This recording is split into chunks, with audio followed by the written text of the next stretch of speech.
Shalom, shalom, shalom.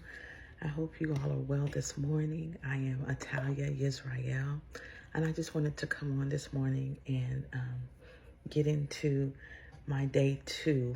And I say day two because I've actually been on this journey of be still, be quiet for a minute now, for a couple of weeks now, or maybe about a week actually.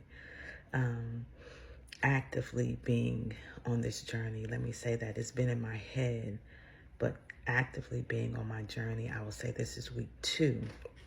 However, yesterday I kind of started, I guess, a Be Still, Be Quiet series within my own head. And so I came on and did a video, and I didn't really get into detail, but so anyway, so this is day two of Be Still, Be Quiet. And so I just wanted to come on and share with you guys, and also wanted to let you know that I am in the process of creating a devotional, Be Still, Be Quiet devotional, a 30-day devotional, that will be available to whomever is interested in it. I'm not charging anything for it. However, if you would like to give a small donation of your choice, which will go into me being able to put the journals together, get them printed, so forth and so on. But we can talk about that at another time. Let me get into today, okay? So today, I hope you guys had a wonderful evening. I didn't sleep the best, but it's okay. All is well. All is well. Okay. So for today is on our Be Still, Be Quiet journey is waiting patiently on Yahuah, okay?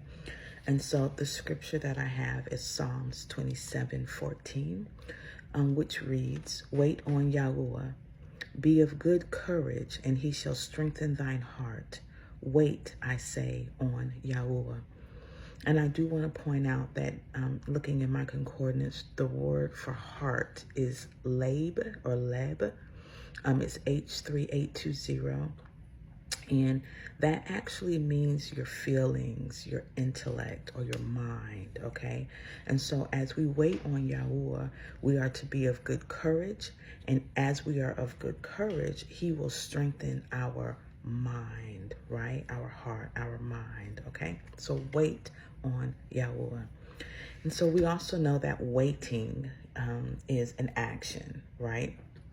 And so waiting on Yahuah, it requires certain things for us. You know, a lot of times, and I can only speak for me, a lot of times, you know, we give things to him, things that we're wanting, things that we're expecting, things that we're hoping for, and we cast them at his feet, and we give them to him, but then we go back and we try to step in and take those things back and try to work situations out on our own instead of giving them to him and waiting on him to do what he does, right?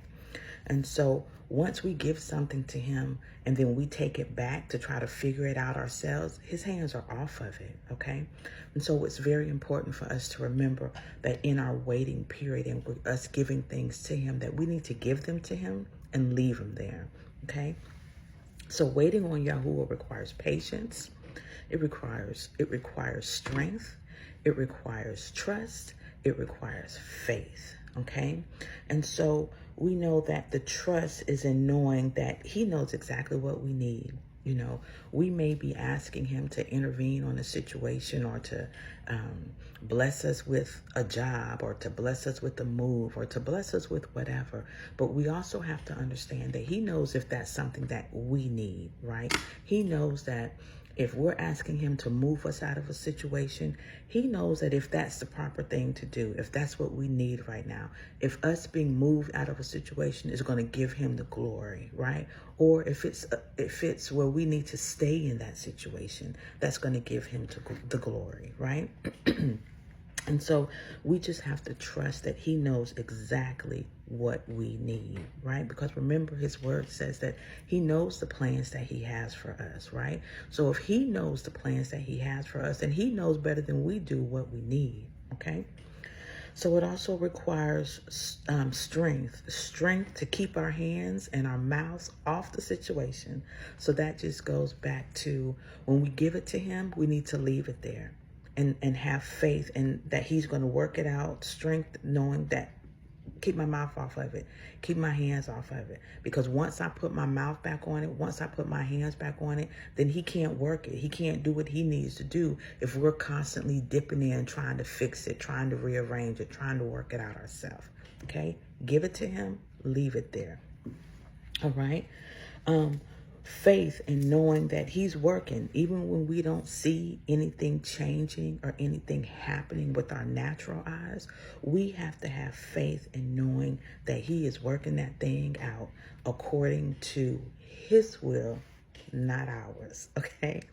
So I know for me personally, there has been times where I've asked him, Father, can you help me with this? Can you bless me with this? Can you, this is the situation. I'm giving it to you. But then I come back around and I'm trying to fix it myself, right? And then I'm complaining because I'm not seeing anything happening. I'm not seeing anything changing. Well, it's not going to change, right? Because I'm messing with it. I'm dealing with it. I'm trying to work it out for myself, and we can't do that. And even there may be times when we say, okay, I'm giving it to you, Father, and we're not messing with it. We're not touching it. But then we don't see anything happening fast enough, right? Because for some reason, we as humans think that the Most High is on our time, and that is definitely not the case. So we have to have faith in knowing that he is working even when we don't see anything changing or happening in the situation. And then we also have to have patience to simply be still and be quiet and allow Yahuah to move on our behalf again, according to his will, his timing, his way, not our own. Okay? And so another scripture I want to give is Romans 8:25, I think I have here. It says, but if we hope for that we see not, then do we with patience wait for it, right? So we know that the hoping for what we see not, we know that's faith, according to Hebrews 11:1. Now faith is the substance of things hoped for, the evidence of things not seen, right? So Romans 8:25, but if we hope for that we see not, then do we with patience wait for it? So for these things that we're hoping for, that we don't see right now in the present, we have to have patience. We have to wait patiently on Yahuah to come in and move that thing, change that thing according to his will and his way. So for today, what areas in your life do you feel that you are being impatient, right? What things are you asking the Most High for, but then you're coming back trying to fix it yourself, trying to rearrange it yourself? You have to think about those things. Remember, when we give something to him, we have to trust that he knows what's best for us and that he's going to work that thing out on our behalf the best way that it can be worked out. And it may not always look like what we think it should look like, right? It may not always happen or come about in the timing that we think it should. However, our Father knows best. He knows better than us. He knew us before he formed us in our mother's womb. He knows everything about us, right? Everything that we need, everything that we think we need, everything that we desire. He knows our minds. He knows our thoughts. He knows what we're going to do before we do it, right? He knows us intimately. And because he does, then he knows what's best for us. So for today, wait patiently on Yahuah, okay? Just give it to him. Whatever the situation may be, give it to him. Leave it with him. Have your patience that it's gonna come about when it's supposed to. Have the strength to keep your mouth off of it, keep your hands off of it. Trust him and have faith. And just wait patiently on Yahuah. I hope that you guys are able to receive what I've been able to give. I hope it's been able to edify you this morning. Shalom. I love you.